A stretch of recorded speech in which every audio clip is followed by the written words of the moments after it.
Então, continuando, né? Fizemos uma pequena análise, né, de tanto lá do primeiro e do segundo capítulo. Agora nós estamos dando continuação. Eu vou fazer uma pequena apresentação analítica desse texto, né, que nós vamos ler hoje, né? Eu vou abrir a Bíblia aqui. Abram suas Bíblias para mim, por favor. No capítulo 3 de Hebreus.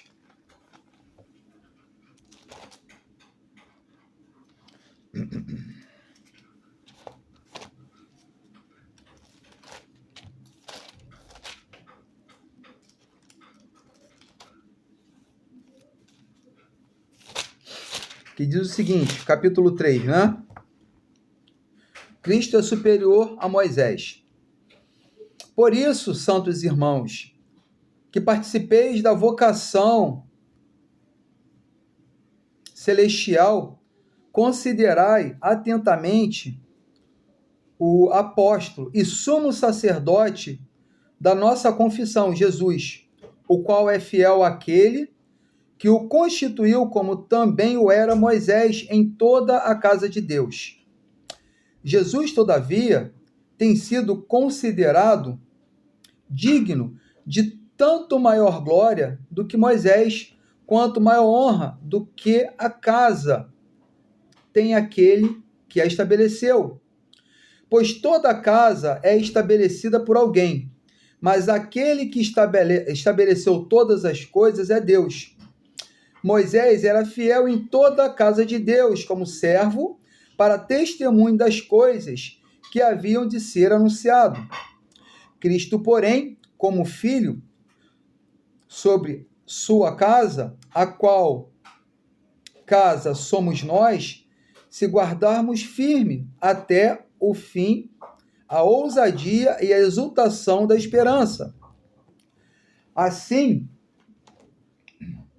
pois, como diz o Espírito Santo, hoje, se ouvir a sua voz, não endureçais os vossos corações, como foi na provocação ao dia da tentação no deserto, onde os nossos pais me tentaram, pondo-me à prova, e viram a minha obra por 40 anos. Por isso me indignei contra essa geração e disse: estes sempre erram no coração. Eles também não conhecem os meus caminhos. Assim, jurei na minha ira, não entrarão no meu descanso. Tende cuidado, irmãos. Jamais conheça haver em qualquer de vós perverso coração de incredulidade que nos afaste de Deus vivo. Pelo contrário, exortai-vos mutuamente cada dia, durante o tempo que se chama hoje, a fim de que nenhum de vós seja endurecido pelo engano do pecado. Porque nós, temos tornado participantes de Cristo, se de fato guardarmos firmes até o fim da confiança que desde o princípio tivemos. Enquanto se diz, hoje, se ouvirdes a sua voz, não endureçais os vossos corações, como foi na provocação do deserto. Ora, quais os que, tendo ouvido, se rebelaram? Não foram, de fato, todos os que saíram do Egito, por intermédio de Moisés? E contra quem se indignou por 40 anos? Não foi contra os que pecaram, cujos cadáveres caíram no deserto? E contra quem jurou que não entrariam no seu descanso, senão contra os que foram desobedientes? Vemos, pois, que não puderam entrar por causa da incredulidade. Capítulo 4. Tomamos, portanto, que sendo-nos deixada a promessa de entrar no descanso de Deus, suceda parecer que alguém de vós tenha falhado, porque também a nós foram anunciadas as boas novas, como se deu com eles. Mas a palavra que ouviram não lhes foram aproveitada, visto não ter sido acompanhada pela fé naqueles que a ouviram. Nós, porém, que cremos, entramos no descanso, conforme Deus tem dito: assim jurei na minha ira, não entrarão no meu descanso, embora certamente as obras estivessem concluídas desde a fundação do mundo. Porque, em certo lugar, assim disse, no tocante ao sétimo dia, e descansou Deus no sétimo dia de todas as obras que fizera. E, novamente, no mesmo lugar, não entrarão no meu descanso, visto, portanto, que resta entrarem alguns dele, e que, por causa da desobediência, não encontraram aqueles aos quais anteriormente foram anunciados as boas novas. De novo, determina certo dia, hoje, falando por Davi, muito tempo depois, segundo antes fora declarado: hoje, se ouvirdes a sua voz, não endureçais os vossos corações. Ora, se Josué lhe houvesse dado descanso, não falaria posteriormente a respeito de outro dia. Portanto, resta um repouso para o povo de Deus. Porque aquele que entrou no descanso de Deus, também ele mesmo descansou de suas obras, como Deus das suas.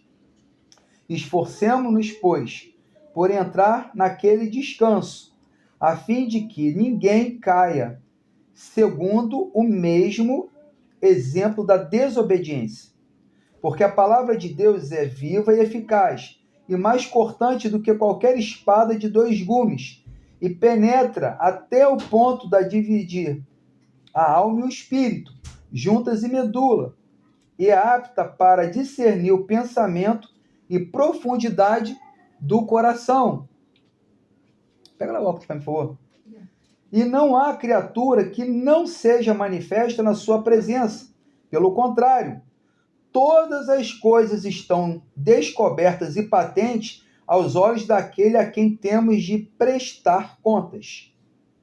Tendo, pois, Jesus, o Filho de Deus, como grande sumo sacerdote, que penetrou os céus, conservemos firmes a nossa confissão, porque não temos sumo sacerdote que não possa compadecer-se das nossas fraquezas. Antes, foi ele tentado em todas as coisas, e a nossa semelhança, mas sem pecado. Acheguemo-nos, portanto, confiadamente junto ao trono da graça, a fim de receber misericórdia e acharmos graça para socorrer em ocasião oportuna. Desculpa essa leitura que eu fiz, gente. Eu definitivamente não posso mais deixar de usar óculos, né? Mas eu quero só deixar uma única direção em relação a esse texto que nós lemos, né? O autor aqui, vocês veem que deixa claro para 2 tipos de pessoa: aqueles que ouviram e não creram, e aqueles que ouviram e creram. Isso é o pano de fundo desta carta, em termos de chave da compreensão. Porque se nós pararmos e ficarmos só olhando a parte, porque eu tenho que me esforçar para manter a salvação. Eu vou repetir aqui. Tudo aquilo que é feito para completar a salvação de Cristo está dizendo que o sacrifício de Cristo não foi suficiente. Então, quando alguém fala que a ceia é santa, entende-se que, ora, a graça da cruz, o milagre da ressurreição, o sacrifício de Cristo não foi suficiente. Por quê? Porque eu necessito de algo santo como meio de graça para completar o sacrifício de Cristo. Se eu entendo que o jejum é um meio de graça e que ela me confere participação nessa salvação, eu estou dizendo que o sacrifício de Cristo foi insuficiente. Se eu entendo que se eu tenho que me esforçar para manter a minha salvação, eu estou dizendo que o sacrifício de Cristo não me alcançou por completo, que depende de mim. E eu sempre bato numa tecla. Buscar santificação não é cooperar com a salvação. Ao contrário, é desenvolvê-la.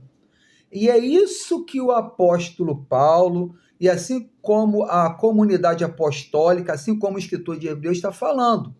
Quando nós trabalhamos para desenvolver a salvação, isso não quer dizer que estamos trabalhando para completar a salvação. Desenvolver a salvação, gente, é a santificação, é a perseverança dos santos. Ou seja, eu sei que existe uma regra, eu sei que existe uma revelação, eu sei que existe a Bíblia. Eu consigo ser santo como Deus é santo? Não. Mas nada impede que eu venha em Cristo buscar a me santificar. Lembra? Somos eternamente salvos. A salvação, ela acontece a partir do momento aos quais nós cremos. Somos selados pelo Espírito. Daí até chegar à glorificação, este processo é o chamado desenvolvimento da salvação, é chamado o quê? Processo de santificação. Beleza? Qualquer coisa, gente, pode falar, tá bom? Continuando. Então, nessas passagens, né? Tá bom. Repara não, tá? Vou usar o de Áurea.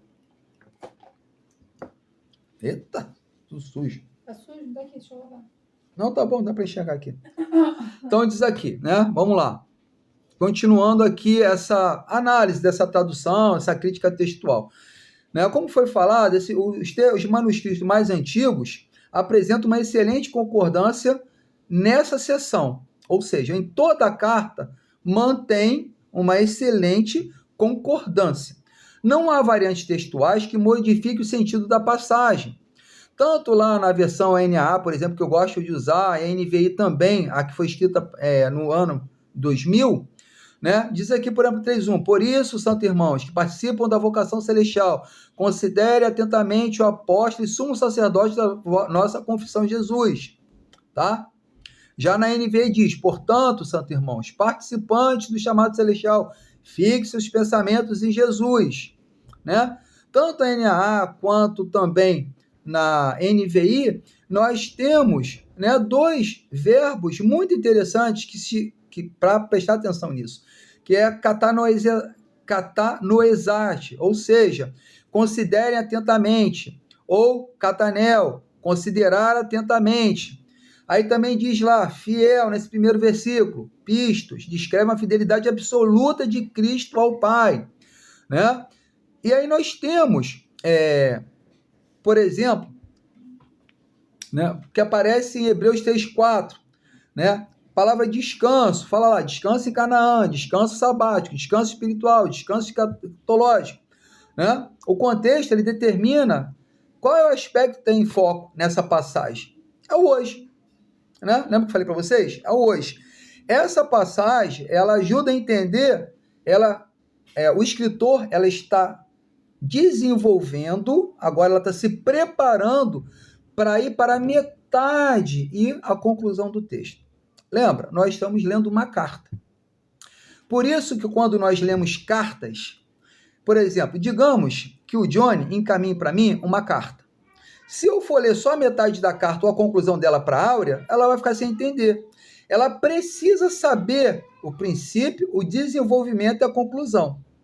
Então, todas as vezes, irmãos, que vocês pegarem a carta de Paulo, as cartas de Paulo, as cartas de João, né, a carta de Tiago, a carta de Hebreus, é interessante ler o contexto por que ela foi escrita, para quem ela foi escrita, qual era o contexto social e econômico, por exemplo, da época. Porque é uma carta. Então precisamos. Então, quando nós pegamos esses textos, por exemplo, para ler isoladamente, dá para sim? Dá para entender. Mas se você pegar isoladamente uma passagem para construir uma teologia em cima daquilo, aí começa a complicar.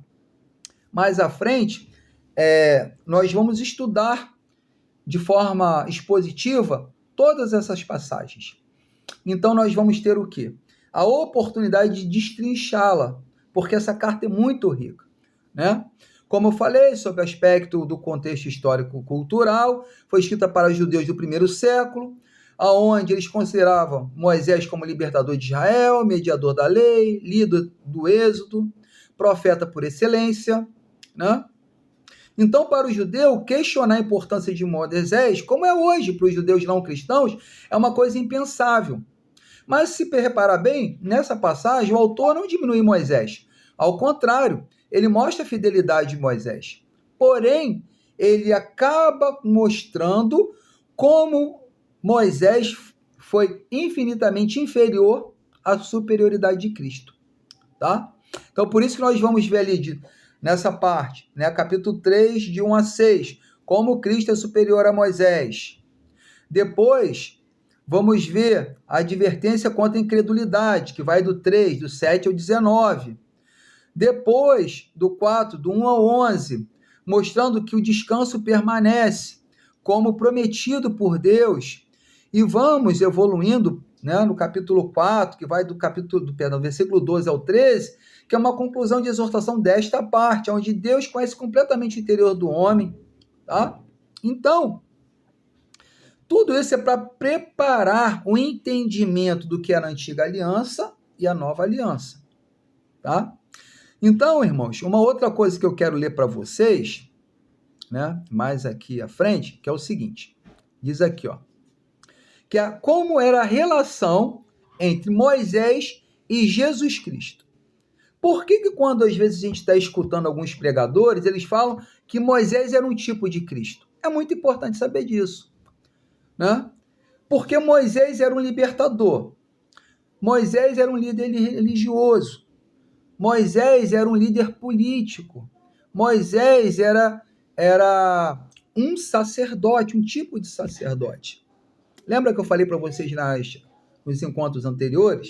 Os 3 ofícios de Cristo: rei, sacerdote e profeta. Moisés exerceu esses 3 ofícios, mas como um homem perfeito, ele assim o fez também perfeitamente. Tá? Bom, só para ajudar a entender melhor, na teologia, a tipologia é um estudo de pessoas, evento ou instituições do Antigo Testamento, né, que refiguram e encontram seu cumprimento pleno em Jesus e no Novo Testamento. Né? O próprio Moisés profetizou essa ligação ao dizer: o Senhor, seu Deus, levantará do meio de vocês, de entre os seus irmãos, um profeta como eu. A ele vos devem ouvir. Isso está lá em Deuteronômio 18:15. Aí temos a continuação, diz o seguinte, ó.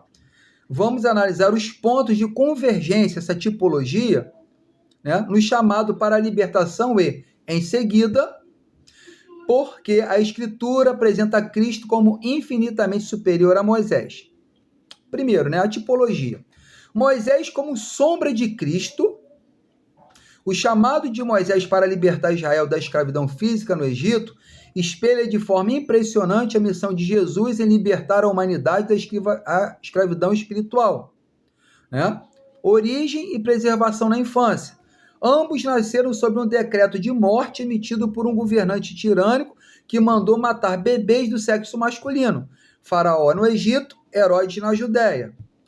Ambos foram protegidos de forma providencial. Abandono da glória e realeza. Moisés abriu mão dos privilégios da realeza egípcia para se identificar com seus irmãos hebreus escravizados, como está lá em Hebreus 11, de 24 a 26.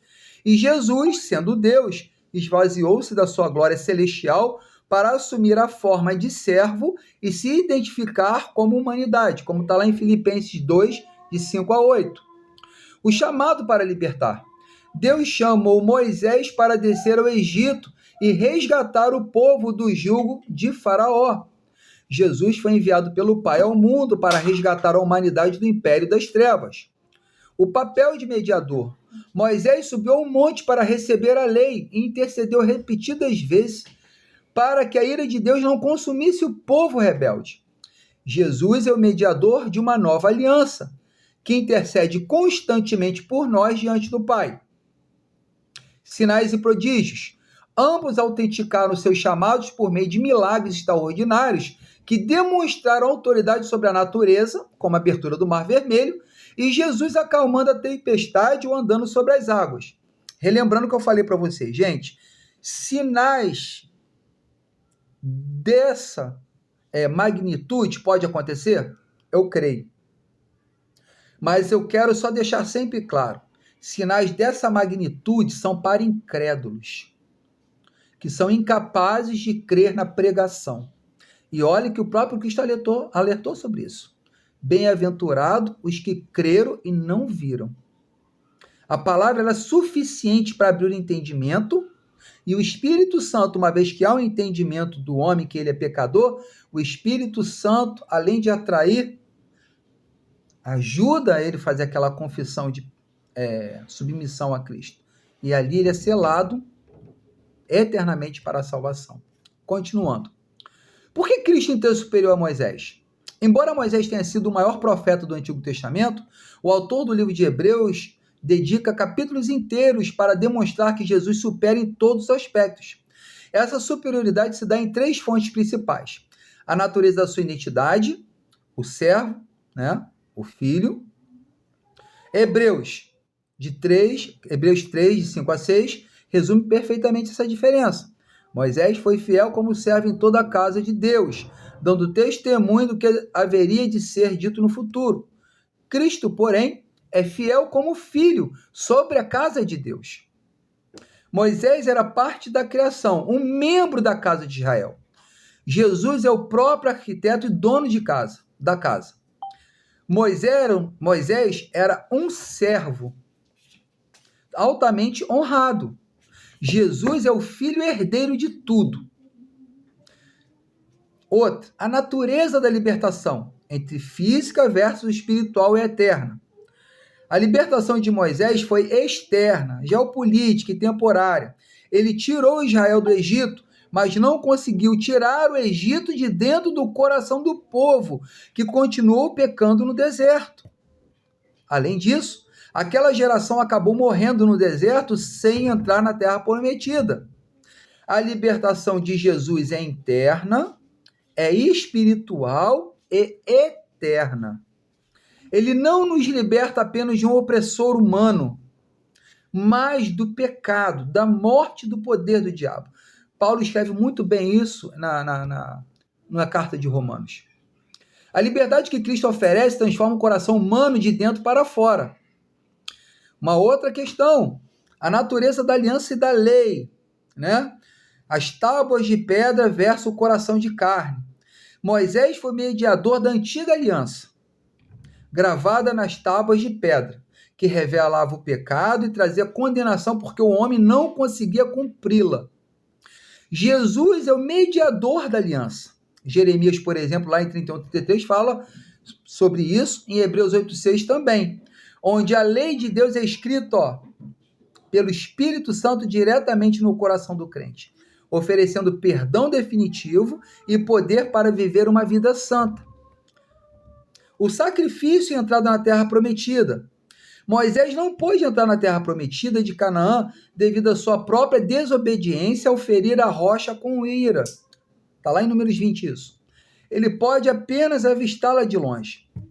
Já com Jesus, por sua obediência perfeita e sacrifício na cruz, não apenas entra no verdadeiro descanso celestial, mas abre as portas e conduz pessoalmente todos os que nele creem para dentro do reino eterno de Deus, que é iniciado aqui na terra. Lembra? O reino de Deus é chegado a vós outros. Enquanto Moisés foi um líder político temporário, Jesus tem o ofício de rei eterno. Enquanto Moisés foi um sacerdote temporário, Jesus se torna o sumo sacerdote. Enquanto Moisés tem status de profeta, Jesus é o profeta. Então, esses ofícios que ora Moisés apontava se cumprem em Cristo. E por que é importante nós sabermos disso, irmãos? Porque há algo muito, muito profundo nessa carta, que se metade da igreja de hoje tivesse essa compreensão, a gente não teria, por exemplo, tanta abobrinha, escárnio da palavra, pessoas que acham que estão na igreja estão salvos, pessoas que acham que o fato de toda quarta-feira e domingo a igreja já vão para o céu. Nós não vamos morar eternamente com Deus porque frequentamos a igreja, mas sim porque nós cremos em Cristo e na sua palavra. Então é isso que nos diferencia. Se metade da igreja entendesse a carta de Hebreus, tá? Estou falando da igreja como nós vemos hoje, entenderíamos que a consequência da nossa fé em Cristo é a nossa salvação. Mas que a atitude primária, ela vem de Deus, prometida lá no Éden, querendo se reconciliar com aqueles que se afastaram por conta do pecado. Ou seja, Deus estabelece um vínculo de amor cumprido em Cristo. Então ele restabelece o amor que ele amava Adão, que ele amava Eva profundamente. E em Cristo esse amor é restabelecido. A consequência é a salvação. Mas o princípio, o primário, é o restabelecimento dessa comunhão em amor como era no Éden. Tá? Então, o que nós podemos aqui tirar também, agora tendo como uma prática para as nossas vidas, sobre essa segunda parte, que é a superioridade de Cristo, a maior personalidade judaica de todos os tempos, que é Moisés, tá?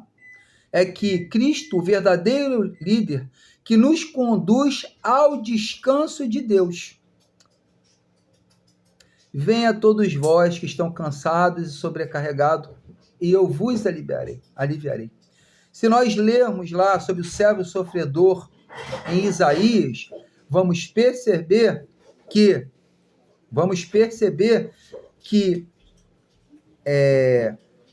há um descanso para o povo de Deus. Há um descanso para aqueles que estão sobrecarregados de pecado, opressão maligna. Há um fim nisso tudo. E Cristo é a primícia disso tudo, ao qual nós herdaremos de fato e eternamente, de uma vez só, quando o Senhor vir nos buscar.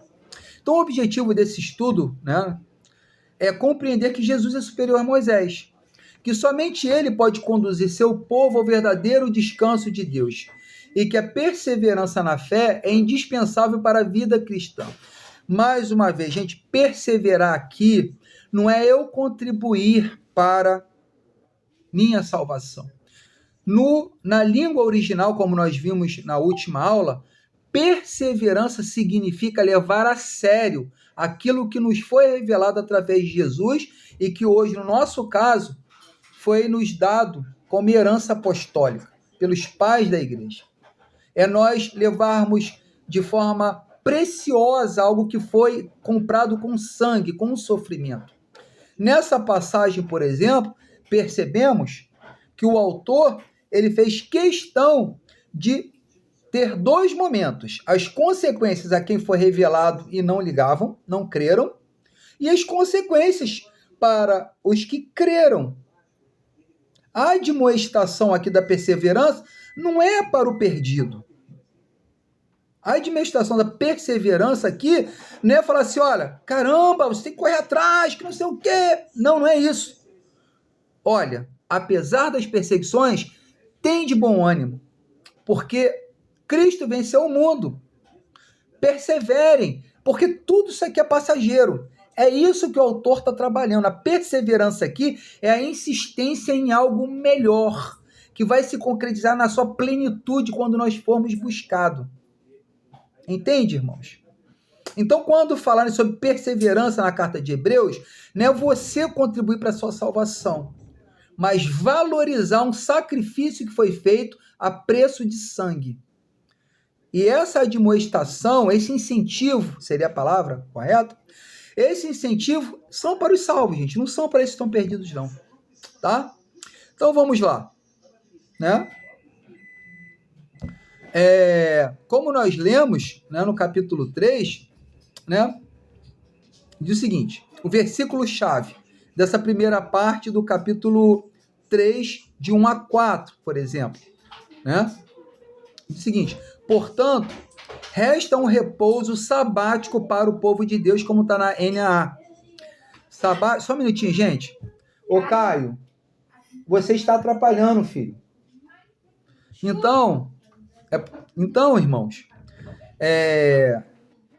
quando fala lá em Hebreus 4:9, portanto, resta um repouso sabático para o povo de Deus, esta promessa não é para o ímpio. Não importa se é aquele que já está achafurdado nos seus pecados e nunca conheceu a Cristo, ou aquele que um dia conheceu e não dá importância. Esse descanso é para o salvo, é para nós. Então, por exemplo, né, após mostrar que Jesus é superior aos profetas e aos anjos, o autor demonstra no versículo 1 e 2 que Jesus é superior a Moisés, como nós vimos, o maior líder da história de Israel. Os destinatários eram cristãos judeus que sofriam perseguição e estavam sendo tentados a abandonar a Cristo e voltar ao judaísmo. O autor usa essa história de Israel no deserto como um... Caio, por favor, filho, rapidinho, desculpa aí, tá, eu estou gravando aqui, mas hoje está difícil, né? O autor usa a história de Israel no deserto como um alerta. Eles foram libertos do Egito, mas muitos não entraram na terra prometida por causa da incredulidade. Então, qual é a verdade principal que nós tiramos dessa passagem, que também vai de 1 a 6? Né? Que Moisés foi um servo fiel à casa de Deus, que Jesus é o filho que governa a casa de Deus, Moisés apontava para Cristo e Cristo é o cumprimento da promessa. Então, para nós entendermos, para refletirmos sobre isso, por que então o autor faz essa comparação entre Moisés e Jesus? O que significa reconhecer Jesus como Senhor da casa de Deus? É uma pergunta para reflexão mesmo. O autor tem toda essa preocupação porque ele está mostrando para a gente, eu não quero fazer aqui uma pregação em relação a isso, mas é um apontamento, é que, mais uma vez, vamos trazer para os nossos dias, o meu jejum, gente, não é superior ao sacrifício de Cristo. Eu posso me matar jejuando. Se for para tentar completar a salvação, a única coisa que eu vou fazer é passar fome.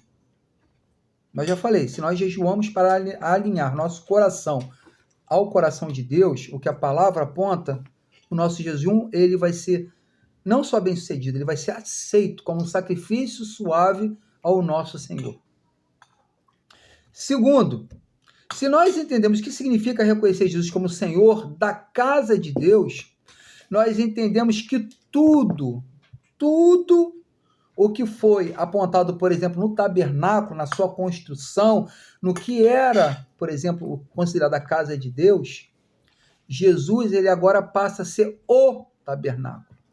Então, nós passamos a habitar neste tabernáculo. Nós passamos a ter acesso a esse tabernáculo. Não existe mais uma cortina que separa o santo do santíssimo e do átrio externo. Jesus agora, ele é essa casa de Deus e nós podemos nele termos a glória do Senhor. Então, toda a nossa confiança deve estar em Cristo e não em pessoas, tradições ou instituições. Mais uma vez, irmãos, devemos congregar sim, é uma ordem. Tanto que Cristo fez questão de estabelecer uma igreja, quando ele estabelece a ceia, se cerca de 12 pessoas, mesmo sabendo que Judas estaria lá, ele quis passar seu último momento com pessoas. Jesus morre, ressuscita e os apóstolos continuam frequentando sinagogas. Mas o fato de eu ser uma pessoa atuante, uma pessoa que está sempre indo à igreja, isso não me garante nem me dá salvação nenhuma. Outra, mais uma vez, por que o batismo, né? Perdão, por que a ceia é para ser feita em memória de Cristo? Por que ela não é um meio de graça? Porque toda a graça que precisávamos se cumpre no sacrifício e na ressurreição de Cristo. Pela graça sois salvos, mediante a fé. Isso não vem de vós. É dom de Deus, para que ninguém se glorie. Então, por isso, que só existe um meio de graça, que é Jesus. Bom, aí tem uma parte muito interessante, né? Não endureça o coração. Está na passagem de 7, capítulo 3, versículo 7 ao 19. O autor cita o Salmo 95 para lembrar a rebeldia de Israel. Apesar de testemunharem milagres, muitos israelitas endureceram o coração e não confiaram em Deus. O que significa endurecer então o coração hoje? Como o pecado pode endurecer gradualmente nossa sensibilidade à voz de Deus? A incredulidade começa no coração antes de aparecer nas atitudes, irmãos. Então, uma coisa que a gente tem que guardar é o seguinte. Tem uma passagem que diz que Deus endureceu o coração de Faraó. Sim, Deus endurece o coração de Faraó. Mas não é que ele chegou e fez assim, bzz, teu coração é duro. Eu determino, eu decreto. A grande verdade é que Moisés mostrou para ele 7 acontecimentos. 7 acontecimentos diante dos olhos dele.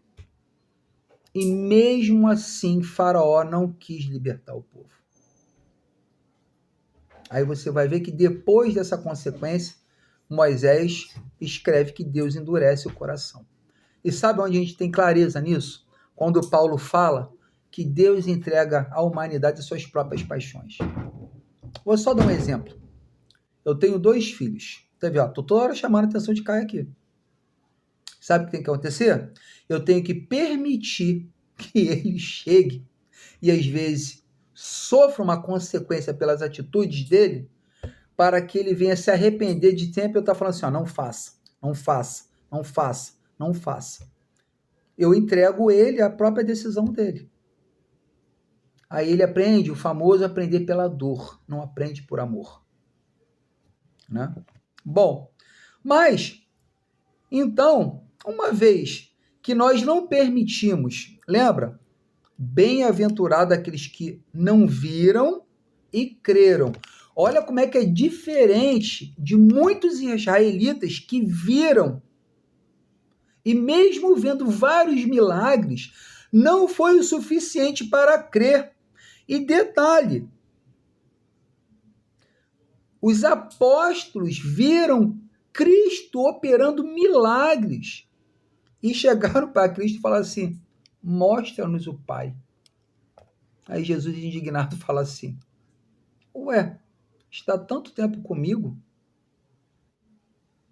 e não vê o Pai? Quem vê o Pai vê a mim. Perdão, quem vê a mim vê o Pai. Entende, irmãos, essa nuance? Olha que fantástico. Por isso que quando nós entendemos que Jesus é essa casa de Deus e não a igreja que frequentamos, é por isso que eu estou tomando o costume de falar assim, eu não vou à igreja, eu vou ao culto. Porque, na verdade, a igreja somos nós. Nós nos reunimos para adorar. Né? Ora, então, continuando. O descanso de Deus ainda está disponível. Né? O descanso prometido por Deus não era apenas entrada em Canaã, pensando em Moisés. Ele aponta para um descanso maior, encontrado em Cristo e consumado na eternidade. Entramos nesse descanso pela fé perseverante. Ora, lembra? Quem tem sede, beba da água que Cristo dá. Quem tem fome, coma do alimento que Cristo dá, para não ter fome nem sede eternamente. Vamos a Cristo, porque ele nos aliviará.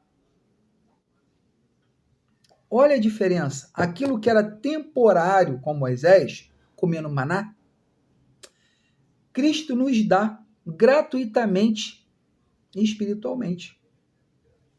O descanso que o povo de Israel encontrou saindo do Egito para Canaã, que foi temporário, só vocês aí olharem a história do povo de Israel, onde que eles acabaram, né? Acabaram na Babilônia, no exílio, como uma forma de punição para aprender, não uma punição masoquista para gerar dor, mas para fixar no coração de um povo impenitente o amor que Deus tinha por eles, e realmente isso dá certo, porque o povo de Israel ali começa a sintetizar, o povo de Israel começa a guardar.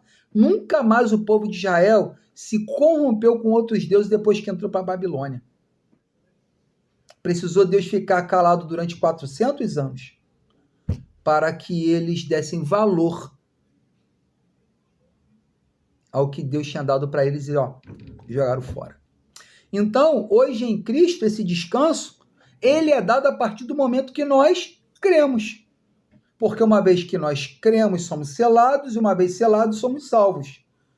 A revelação gradual de Deus que foi dado pelo povo, para o povo de Israel durante séculos, essa revelação ela se cumpre em Cristo. E mais, por termos o Espírito de Deus habitando em nosso coração na sua plenitude, ele nos permite compreender tanto a questão da nova aliança quanto da antiga aliança. O que o povo de Israel demorou 400 anos para tentar entender, e somando lá seus 2.600 anos de toda a revelação bíblica, num período de cerca de 30 anos, teve a conclusão de tudo isso, e hoje, os remanescentes, os fiéis que somos nós, temos isso assim, presenteados por Cristo, porque o Espírito dele habita em nosso coração. E hoje nós temos muito mais facilidade de compreender essas coisas do que os nossos irmãos da igreja primitiva, que teve muita dificuldade. Né? Bom, continuando, então, esse verdadeiro descanso, o que significa então descansar em Cristo? Em quais áreas de sua vida nós podemos tentar descansar? Devemos carregar sozinhos nossos fardos ou devemos entregar a Deus? O verdadeiro descanso, gente, não é ausência de problemas, mas confiança na obra completa de Cristo. Olha só, obra completa. Não é simplesmente chegar, eu estou entregando a Cristo, não. É você entender qual foi a obra completa de Cristo. Primeiro ele nasce, ele cresce, ele amadurece, começa o ministério, prega, ensina, cura, liberta, é preso, é chicoteado, é amarrado, é crucificado, morto, e ele ressurge. Obra completa. Então, se você pega o contexto do povo de Deus, que estava lá no primeiro século, primeiros 50 anos, né? 50, 60 anos, com perseguição, quando você olha para o sacrifício de Cristo, para a obra completa de Cristo, você vai chegar à conclusão que nada se compara a isso. Então devemos confiar que ele é fiel. Né? A palavra de Deus nos revela que realmente, né, quem somos. A palavra de Deus é viva, poderosa e penetra profundamente no coração humano. Ela revela a intenção, motivação e pensamentos. Nada está escondido diante de Deus. Né? Isso vemos lá no capítulo 4, do versículo 12 e o 13. E paramos para analisar, poxa, se Deus então, através do seu Espírito, discerne, se ele enxerga, detalhe, gente, nessa passagem é uma coisa muito interessante, tá? O escritor fala que o Espírito, ele sonda o coração de Deus, mostrando a triunidade divina que está no céu, e hoje aqui embaixo como entendemos como trindade, a tríplice manifestação de Deus. Espírito, Filho e Pai. Nos céus, triunidade. E esse Espírito é o mesmo que sonda o coração de Deus. Porque ele é Deus, ele é o próprio Deus. Se ora, ele sonda, ele conhece o próprio a si mesmo. Quem somos nós para ele não conhecer? E não estou falando somente de questões sentimentais. Nesse caso aqui é tudo. São angústias, necessidades, dores, aflições. É isso que o Espírito sonda. É isso que ele discerne. É isso que quando fala que mesmo que nós venhamos a orar, ele intercede com gemidos que não podem ser expressos. Ou seja, nós não conseguimos muitas vezes falar. Ele vai e apresenta isso aqui, ó, tá aqui. Diante do próprio Deus. Então, gente, vem a pergunta, né? Qual foi a última vez que a palavra confrontou alguma atitude nossa? Quando nós lemos a Bíblia, lemos apenas para obter conhecimento ou para permitir que Deus transforme a nossa vida? Um discípulo verdadeiro, irmãos, permite que a palavra molde o seu caráter. Nós vimos isso naquela passagem em Romanos, para que nós não deixemos o mundo nos amoldar, nos dar forma. Paulo fala para nós renovarmos a nossa vida a partir do entendimento que nós temos a partir da palavra. Por isso que ele fala, não vos amoldeis esse mundo. E aqui a questão é, nós, como discípulos verdadeiros, devemos permitir que a palavra molde nosso caráter. Então, gente, nós devemos aqui entender, ao concluir, né, esse panorama da superioridade de Cristo em relação a Moisés, é que, como falei, Jesus é maior do que qualquer líder humano. E isso nos tempos de hoje, cara, vale para os dois lados. Né? Principalmente aqui no Brasil e muito, irmão. Gente, vocês não sabem como tem gente que acredita que Trump vai trazer paz. Tem gente que acredita mesmo, tá? Irmão, não tô falando gente do mundo, não. Devemos entender, tá? Que a fé precisa ser perseverante. Mais uma vez, perseverar em fé é você acreditar que a obra de Cristo foi suficiente para que eu venha entender que o que eu venha passar, pensar, sofrer, não se compara para aquele que passou por isso tudo e nos entende melhor do que nós mesmos. O pecado endurece o coração quando não é tratado. Ora, se nós pegarmos lá o capítulo 5 de Romanos, e ao qual ele fala que aonde o pecado superabundou, onde o pecado abundou, a graça superabunda. Mas a graça só superabunda para aqueles que conhecem a Cristo. Porque os que conhecem a Cristo não sentem prazer na prática do pecado. Porque o espírito que o separa e o sela lhe incomoda. E uma vez incomodando, ao arrependimento. O que é arrependimento? É confessar o seu pecado, largar o seu pecado e tomar uma atitude 180. Em vez de você rodar e voltar, é você girar para o contrário daquilo. É metanoia, transformação de mente e coração. Aonde o original, a palavra original metanoia na língua original grega diz isso. Então, o crente, ele não endurece o seu coração porque ele não tem prazer no pecado. Lembra que eu falei para vocês? Se metade das igrejas brasileiras hoje pregassem sobre a carta de Hebreus, muita coisa ia mudar. E uma coisa seja verdade, relembrado, perdão. Há necessidade de que o joio cresça com o trigo. Há necessidade de que ímpios andem no meio de salvos na igreja. Porque Deus é tão bom que ele vai poder falar assim. A mesma palavra que ele ouviu, ele trouxe arrependimento, foi a mesma que ele trouxe endurecimento de coração. E por isso, apartai-vos de mim, maldito, porque eu nunca vos conheci. Adentre, benditos do meu Pai. Então, gente, continuando aqui nessa parte que estamos já finalizando, o descanso verdadeiro é encontrado somente em Cristo. A palavra de Deus deve transformar nossa vida diariamente e devemos sempre ter essa questão na cabeça. O que diferencia Jesus de Moisés segundo Hebreus? Por que a geração do deserto não entrou no descanso de Deus? Como podemos evitar o endurecimento do nosso coração? O que significa viver no descanso de Cristo hoje? De que maneira a palavra de Deus tem transformado a sua vida? Então, quero deixar aqui alguns versículos para a nossa meditação.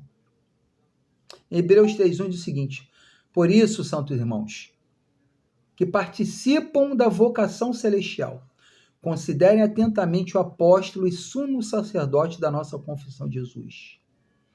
Então, irmãos, só nós, os salvos, participamos dessa vocação celestial, que é considerar atentamente a Jesus, que é o apóstolo, o enviado. Apóstolo é enviado, tá, gente? E o sumo sacerdote das nossas vidas. Jesus foi o maior missionário de todos os tempos. Ele foi enviado do Pai para que pregasse arrependimento, o reino, a salvação. Em Hebreus 4:12, também tem outro versículo muito interessante. Porque a palavra de Deus é viva e eficaz e mais cortante do que qualquer espada de 2 gumes. Irmãos, sempre vocês vão ouvir isso dos meus lábios, sabe? Somente as escrituras. Eu prefiro as escrituras do que bons livros de exegese e hermenêutica. Eu prefiro a Bíblia aos pregadores. Eu prefiro a Bíblia aos achismos. Se a palavra não me ensina, eu não sigo. Pode me chamar de fundamentalista, mas eu não abro mão de crer na palavra de Deus e no Deus da palavra, principalmente. Então, irmãos, que possamos ler, tá? Hebreus 3:4, observando todas as vezes que aparece, por exemplo, a palavra hoje, e reflita sobre essa urgência de responder à voz de Deus. Peça a Deus, a Cristo, que revele as áreas do nosso coração, né, do seu coração, que precisam de arrependimento. Procure também memorizar Hebreus 4:12 e tente compartilhar com alguém uma lição aprendida nesse estudo. Separe um momento diário, tenho falado isso para vocês constantemente, para meditar na palavra, permitindo que ela examine o seu coração antes de começar as suas atividades. Sabe, irmãos, a geração que saiu do Egito experimentou grandes milagres, mas muitos deixaram de entrar no descanso prometido. Na verdade, gente, não foi muito não. Foi praticamente todos, porque só que entrou foi Josué e Caleb. Né?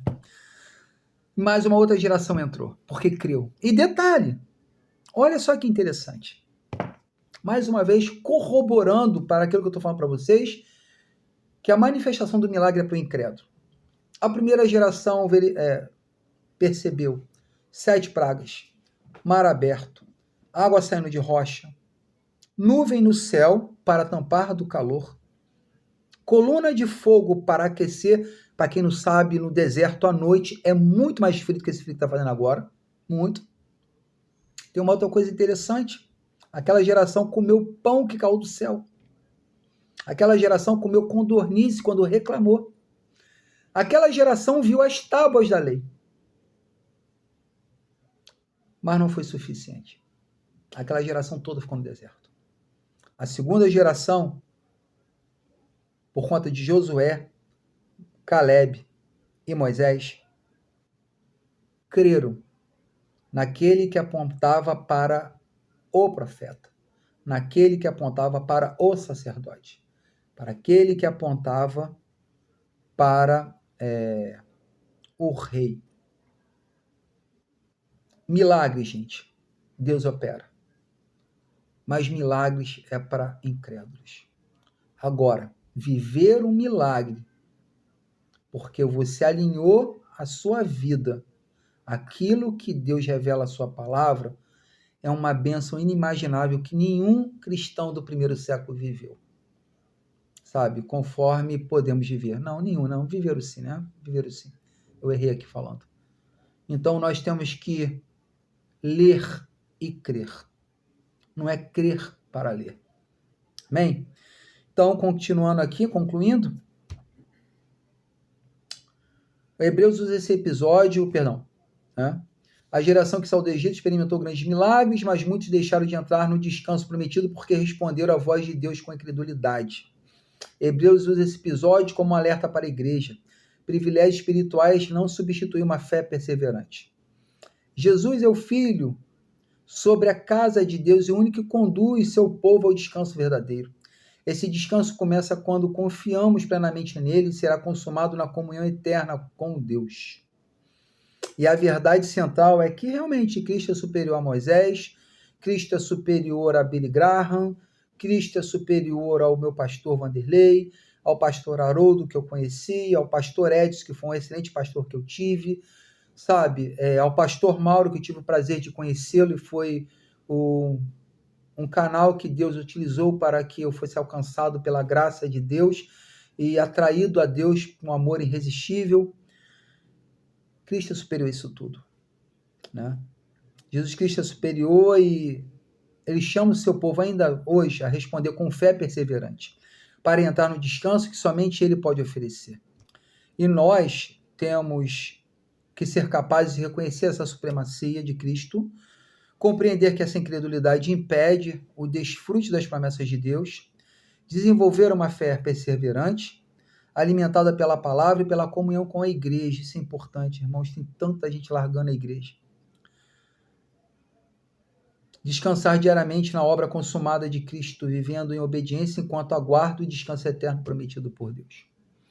Gente, desculpa, né, eu ter, nessa apresentação, né, ter passado o tempo, 20 minutos, 10 minutos, né, mas tá aqui. Eu espero que eu possa ter conseguido somar na vida de vocês, né? E que nós possamos aqui viver uma vida de fé prática, né? E não de uma vida religiosa somente falando disso. Eu acho que vale a pena sermos perseverantes em Cristo para alcançarmos essa plenitude da presença dele. Podemos viver algo que supere, né, a nossa vida muitas vezes mesquinha aqui na Terra. Eu falo isso porque eu deixo isso acontecer na minha vida de vez em quando, isso é muito ruim, isso acaba comigo, mas eu dou graças a Deus porque o Espírito dele vive me incomodando e tem me ajudado a tentar viver uma vida cristã sadia. Amém? Johnny, Alex,